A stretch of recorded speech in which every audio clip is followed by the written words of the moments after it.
Hello, welcome to my channel. അപ്പോൾ നമുക്കിന്ന് organic ആയിട്ടുള്ള, അതായത് നമ്മുടെ പച്ചക്കറി വേസ്റ്റിൽ നിന്ന് എങ്ങനെ നല്ല വളം ഉണ്ടാക്കിയെടുക്കാമെന്ന് നോക്കാം.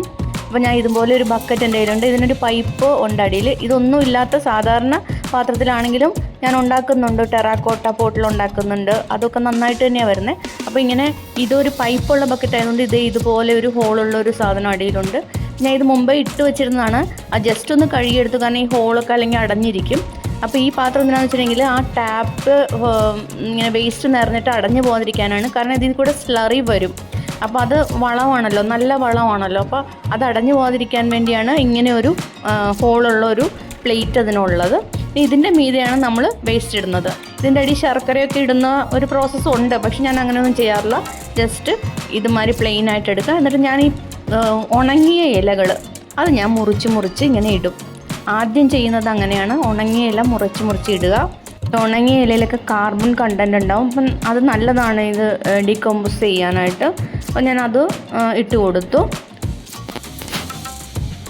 ഇനി നമുക്കിതിലേക്ക് കുറച്ച് പേപ്പർ, ഇങ്ങനെ ന്യൂസ് പേപ്പർ ഇങ്ങനെ കട്ട് ചെയ്ത് ഇടാം. ഈ ന്യൂസ് പേപ്പറിലും ഈ ഡ്രൈ ലീവ്സിലും കാർബൺ കണ്ടൻറ് ഉണ്ട്. ഇപ്പോൾ ഡീകമ്പോസ് ചെയ്യാനായിട്ട് കാർബണിൻ്റെ ആവശ്യമുണ്ട്. അപ്പോൾ നമുക്ക് ഇത് രണ്ടും ഇതിലേക്ക് സിസേഴ്സ് വെച്ചിട്ട് കട്ട് ചെയ്ത് ഇങ്ങനെ ഇടാം.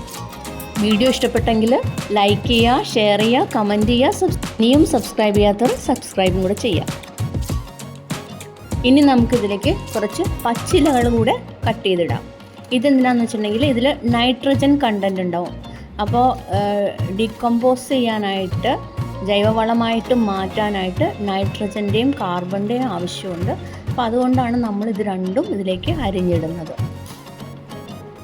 ഇനി നമുക്കിതിലേക്ക് നേരത്തെ ഉണ്ടാക്കി വെച്ചിരിക്കുന്ന വെജിറ്റബിൾ വേസ്റ്റിൻ്റെ വളം ഉണ്ടെങ്കിൽ അതിട്ട് കൊടുക്കാം. അല്ലെങ്കിൽ നമുക്ക് കൊക്കോപീറ്റ് ഉണ്ടെങ്കിൽ അതിട്ട് കൊടുക്കാം. അപ്പോൾ ഇതൊക്കെ നല്ല ഗുണം ചെയ്യും, പെട്ടെന്ന് ഡീകമ്പോസ് ചെയ്യാൻ സഹായിക്കും. ഒരു ലെയർ ഇട്ട് കൊടുത്താൽ മതി. ഇല്ലെങ്കിൽ നമുക്ക് ചാണകപ്പൊടി ഇട്ട് കൊടുത്താലും മതി, അതും നല്ല എഫക്റ്റീവാണ്. എന്നിട്ട് ഇതിട്ട് കൊടുത്തതിന് ശേഷമാണ് നമ്മൾ ഇതിൻ്റെ മീതെയാണ് നമ്മുടെ വേസ്റ്റ്, പച്ചക്കറി വേസ്റ്റ് ഇട്ട് കൊടുക്കുന്നത്. ഇപ്പം ഞാൻ ഒരു ലെയർ ഇട്ട് കൊടുത്തിട്ടുണ്ട്. ഇനി നമുക്കതിലേക്ക് പച്ചക്കറി വേസ്റ്റ് ഇട്ട് കൊടുക്കാം. അപ്പം ഞാൻ നേരത്തെ ഉണ്ടാക്കി വെച്ചിരുന്ന വെജിറ്റബിൾ വേസ്റ്റ് വെച്ചുണ്ടാക്കിയ ഫെർട്ടിലൈസറാണ് ഇട്ട് കൊടുത്തിരുന്നത്. അങ്ങനെ വേണമെന്നില്ല. കൗഡങ് മെന്യൂർ ആയാലും കുഴപ്പമില്ല, വെർമി കമ്പോസ്റ്റ് ആയാലും കുഴപ്പമില്ല. അപ്പം എൻ്റെ കയ്യിലുള്ള എല്ലാ പച്ചക്കറി വേസ്റ്റും ഞാൻ ഇതിലേക്ക് ഇട്ട് കൊടുത്തിട്ടുണ്ട്. നാരങ്ങ അങ്ങനെ ഇടാതിരിക്കുന്നതായിരിക്കും നല്ലത്, കാരണം ഇതിൻ്റെ അകത്ത് ചിലപ്പം മണ്ണിരയൊക്കെ വരാം. അപ്പം നാരങ്ങ തക്കാളിയൊക്കെ ഉണ്ടെങ്കിൽ അത് വരില്ല, മണ്ണിര വളരില്ല. അതുകൊണ്ട് എന്നിട്ട് ഇത് ഞാൻ ഡീകമ്പോസ് ചെയ്യാനായിട്ട് ഇച്ചിരി തൈര് വെള്ളം ചേർത്തിട്ട് ഒഴിച്ചു. നല്ല പുളിച്ച തൈരാണ് വെള്ളം ചേർത്ത് ഒഴിച്ചത്. ഇനി നമുക്ക് കടയിൽ നിന്ന് വാങ്ങുന്ന സാധനങ്ങളൊക്കെ ഉണ്ട്, ഇങ്ങനെ ഡീകമ്പോസ് ചെയ്യാനുള്ള പൊടികളൊക്കെ കിട്ടും. പക്ഷേ അതൊന്നുമല്ല, ഞാൻ നാച്ചുറലായിട്ടുള്ള തൈര് തന്നെ ചേർത്തിരിക്കണം.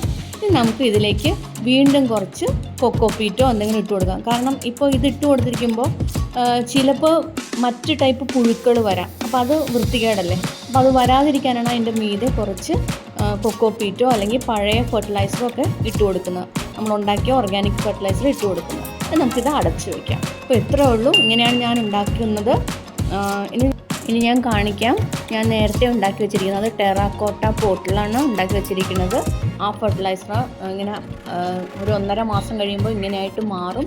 ഒട്ടും വെള്ളം കയറാതെ വെച്ചാൽ ഇത് ഇങ്ങനെ തന്നെ നല്ല ഡ്രൈ ആയിട്ട് തന്നെ ഇരിക്കും.